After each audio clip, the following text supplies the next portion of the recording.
Hello and welcome back to Rev Real Estate School. I'm your host, Michael Montgomery, and today we are talking about the Market Monday email. Now, what is the Market Monday email? This is an email that I send every single Monday to any seller that is currently on the market. And out of anything that I do, this is probably one of the most impactful items that actually helps a listing sell. So we're going to dive into this email. We're going to go into each of the sections and we're going to show you exactly how you can start using this email as well. Before we jump in, what's really important to understand is each of these sections has an important purpose. So we have to follow this structure. And in following this structure, if you'd like this resource, down in the show notes and down in the description, you will find a link where you can download this directly. So you can use this template for your current listings or future listings coming up. So let's jump into the Market Monday email. So as we were saying, there are 5 sections. There's feedback, market update, marketing, recommendation, and conclusion. And each of these follow a flow. So let's jump into the first section, feedback. So really what I'm trying to do here is I'm trying to provide them with the feedback from people that have gone through their homes. Now this can be buyers, this could also be agents. So really what I'm trying to do here is I'm trying to show them how is the market responding to their listing. And I'm also providing context. So I will say how many showings we've had, how many of those showings provided feedback, what is the feedback, and then towards the end of this section, I will say, how can we actually action this? Now, the reason why it's really important to indicate how we can action this, because if somebody says the home is too small, well, we're not going to just extend the home. But if somebody says the home didn't feel like it flowed really well in the kitchen, well, that's something we can action. Or if they say the price is way too high, that's something we can action. So really what I'm trying to do here is I give them the feedback as it is, but then towards the end, I contextualize it. And I actually put it in terms of what we can do as a team, because I'm on a team with the seller to best set their listing up for success. Now, there's an important term that we just used, and that's team. So when I am actually writing this email, I'm not saying I'm saying we. So use the language of we in this email and anytime when we're talking to a seller or a buyer for that matter, because we're on the same team. So what can we do in order to better position our listing or your property to sell? Next, we have the market update section, and this section is extremely important. So what we're doing here is we're detailing what has been selling over the last week. So I'm giving them comparable solds. I'm also giving them comparable active listings and other listings that have reduced their price or listings that have gone pending. So what we're really doing here is we're looking to see if buyers are selecting other properties over our listing. And if that is the case, then why? So the importance of this section really comes down to the fact that we don't want our sellers reaching out to us asking, hey, what did this one sell for? Instead, we want to be the one that is actually actively bringing this to them. So the market update section is giving them a very detailed understanding of how their listing is positioned. And from here too, I can also create some recommendations. So towards the end of this section, again, I'm saying, what does this mean for us? So if we have an active listing, if we're currently on the market for $500,000 and we have an active listing that just came on that we're competing with at $479,000, we have to be aware of that. So we have to determine, are buyers going to select other properties over ours? And then we have to provide that context to the seller. Now, an important tip in this section, we want to be using the language of suggestions. Now, what do I mean by this? Well, if I'm telling the seller you are too high, that becomes more abrasive and that almost becomes more adversarial, like I'm telling you something. Instead, the language that I'm using here is suggesting. So what this suggests, if this one sold for $465 and we're listed at $500, this is the market suggesting that we might be a little high on price. So I'm using that word market and I'm using that word suggesting because we don't know with 100% confidence, but what we do know is that this is data that's helping us and us as a team inform our next step.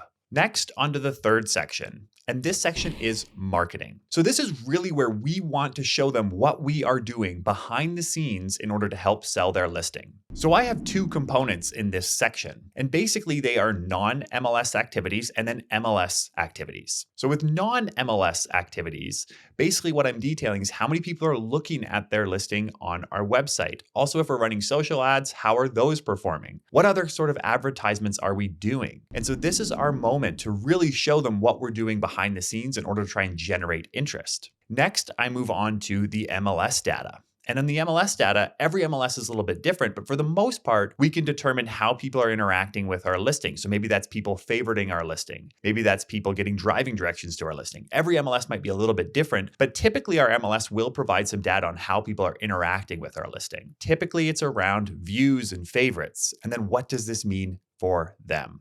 So a couple of important pro tips in this section is use exact figures. So don't say that we had, 50 people show up on the website. Say we had 53. So we want to be precise with our numbers here. This is very, very important for those that are analytical and they're looking at this and they're trying to understand, hey, what does this mean for me? Well, we really want to be precise with our figures. And next, we also want to showcase the graphics. So if we are posting social media ads, or if we're sending out postcards, if we're doing anything like that, we also want to include the copy, we want to include the imagery in this email as well. And this also breaks the email up. So instead of it being a big wall of text, what we have are some images in there as well. Now, not every week are we going to have images, but when we do, I will share them right here in this section.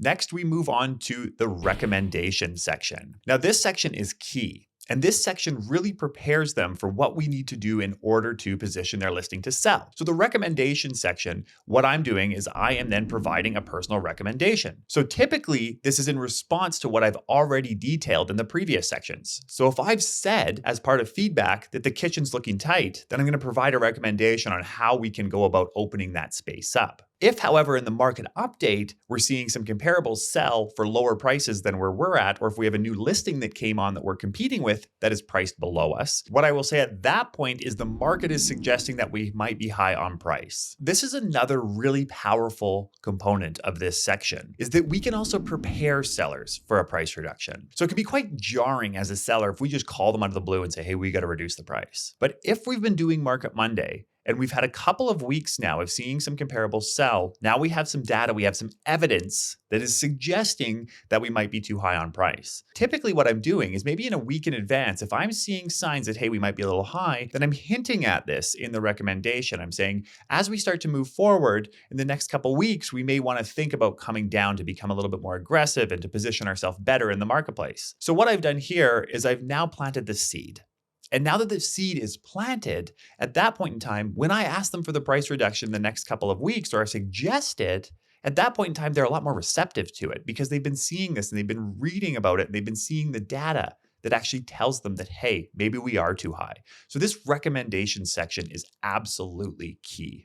Finally, we have the conclusion section. Basically, we're just wrapping it all up. We're thanking them for reading the email, and then we're suggesting that we jump on a phone call later that day. So I let sellers know that I leave myself open on Monday afternoons and evenings to have discussions around this. So it's one thing to send the email, but we also want to talk with them. We want to understand how are they feeling? Because right now the email is very much providing them with information, with data, but we're not knowing how exactly they feel about how things are going. So I always try to then move this email to a quick phone call, and then during that phone call, I'm not bringing up this email. I'm starting by saying, how's everything working for you? How are you finding it so far? What are your thoughts? And I really want to get them talking during that call. And this actually also makes us feel a lot more comfortable during these calls because a price reduction call can be quite uncomfortable as an agent. But if we've had a few of these emails go out and then we jump on a phone call with them, they're not as jarred by it. But we're also asking them how they're feeling because it's important. If they're okay sitting on the market for a longer period of time, if they're okay being high on price,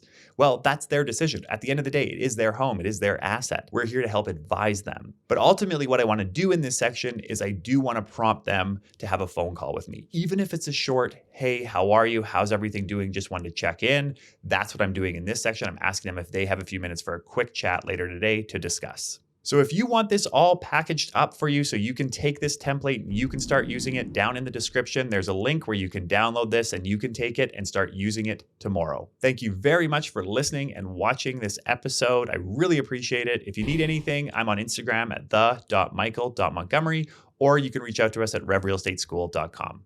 Thanks again, and we'll see you in the next lesson.